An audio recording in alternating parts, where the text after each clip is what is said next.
दोस्तों, सूत्रों के अनुसार बिहार की राजनीति में एक और बार नीतीश कुमार पाला बदल रहे हैं, जिसमें वो इंडिया गठबंधन को छोड़ बीजेपी का दामन थामने जा रहे हैं। नीतीश कुमार की इस पलटी पर अब गोदी मीडिया भी डिफेंड करने की स्थिति में नहीं है। आज की डिबेट में गोदी एंकर अंजना ओम कश्यप को बीजेपी प्रवक्ता पर फायर होते हुए देखेंगे। अंजना ओम कश्यप ने बीजेपी प्रवक्ता अजय आलोक को ऐसा धोया जिसे देखकर आपकी हंसी छूट जाएगी। वीडियो के आखिर में आरजेडी प्रवक्ता कंचना यादव और अंजना ओम कश्यप ने मिलकर बेचारे बीजेपी प्रवक्ता को गजब धोते हुए उन्हें उनके पुराने बयान याद दिला दिए, जिसे सुनकर बीजेपी प्रवक्ता सुन्न रह गए। चलिए आपको आगे की डिबेट दिखाते हैं। तो इस बार बीजेपी की छांव तले नीतीश कुमार के अरमा पले। अद्भुत है भाई, आप लोग भी मतलब जितना हाथ जोड़कर सबको नमन किया जा सके कम है। ये कैसे कर लेते हैं आप लोग?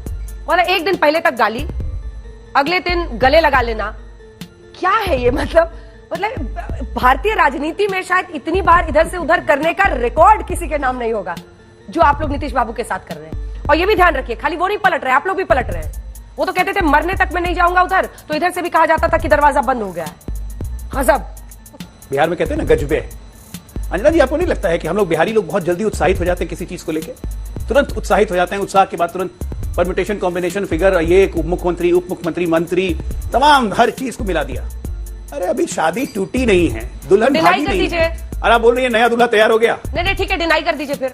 भाई चलिए अजय आलोक को रिकॉर्डिंग पे डालिए। अजय आलोक को तोड़ने ठीक दीजिए। है, अजय आलोक को रिकॉर्डिंग पे डालिए। अगर नहीं नीतीश बाबू को रखते तो हम लोग ये खबर आपकी चलाकर आपको एकदम सबसे बड़ा हीरो बना देंगे बिहार के पॉलिटिक्स का। वरना सोच समझ के बोलिएगा, क्या आप डिनाई कर रहे हैं इस खबर को? हम कह रहे हैं नीतीश जी को पहले इस्तीफा देने दीजिए। पूरा कास्ट सेंसस जो आप लोग इतना प्रमोट कर रहे थे उसकी धार कुंद हो गई। नीतीश कुमार उधर चले गए, इंडिया गठबंधन के सबसे बड़े आर्किटेक्ट थे, उन्हीं इसी के साथ अति पिछड़ा वर्ग जो है जिनको वो साधने की कोशिश कर रहे थे वो उस तरफ चला गया। पूरी रीढ़ की हड्डी विपक्ष की एक तरह से टूट जाएगी इसके साथ। वो क्यों ना खुश हो? आज आप लोगों को सोचना चाहिए कि क्यों ऐसा हुआ। अंजना जी, हम तो वहीं पर हैं जहां पर थे। सुर और ताल किसी के बदले हैं तो भारतीय जनता पार्टी वालों के बदले हैं। अभी कल तक थकते नहीं थे ये जंगल राज कहते कहते हुए, और आज इनको आ गया मंगल राज। और कल तक ये थकते नहीं थे नीतीश कुमार जी के ऊपर दया दिखाते हुए कि इनको कन्वेनर नहीं बनाया गया, ये तो प्रधानमंत्री चेहरा बनना चाहते थे। आज क्या आपके यहाँ जाएंगे जो मुझे नहीं मालूम है, तो क्या आप प्रधानमंत्री बनाएंगे? पिछली डिबेट में भी मैंने आलोक शर्मा जी आपसे ये सवाल पूछा था, क्या आप ये जवाब देंगे कि आप उनको प्रधानमंत्री चेहरा बनाएंगे अगर वो इंडिया गठबंधन का प्रधानमंत्री चेहरा बनना चाह रहे थे? तो ये आपकी प्रॉब्लम।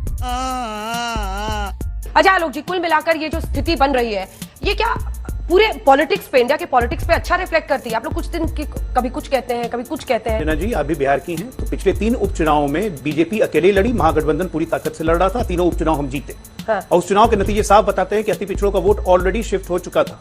2017 में भी गठबंधन टूटा था, मैं उस वक्त जेडीयू का हिस्सा था, अभिषेक तो थे नहीं उस वक्त। बहुत अच्छे से मुझे याद है, 3 दिन तक पार्टी का मंथन चला था कि हमारा वोट बीजेपी में शिफ्ट हो रहा है अगर हम आरजेडी के साथ रहेंगे तो। ये 2017 की वस्तु स्थिति थी। मतलब आप कह रहे हैं कि बीजेपी और जेडीयू का नेचुरल अलायंस है। ब्लेम करना। एक सेकंड, आप कह रहे हैं बीजेपी और जेडीयू का नेचुरल अलायंस है। अहंकार से सजे हुए व्यक्तियों की प्रतिमा लगी हुई है घमंडियों में, तो कहां एक दूसरे को टॉलरेट करेंगे? जब मैं कहता हूं विपक्षी वी अपक्षी, पक्षियों की एक जाति कभी साथ में नहीं रहती, 2-3 जाति आते हैं बर्ड सेंचुरी में बैठे, 6-8 महीना बैंगलोर, दिल्ली, मुंबई, पटना चक्कर लगा, थोड़ा होटल में खाए पिए, उसके बाद सीजन खत्म हुआ, अपने अपने रास्ते उड़ गए। उसमें बीजेपी को लाने से क्या मतलब है? और आपके पिंजरे में सबके लिए जगह रहती है, आएंगे या नहीं आएंगे, क्या होगा? और आपके पिंजरे में सबके लिए जगह रहती है कि अगर उड़ के आना है तो यहाँ जाना नहीं। देखा आपने लापरवाही का नतीजा है।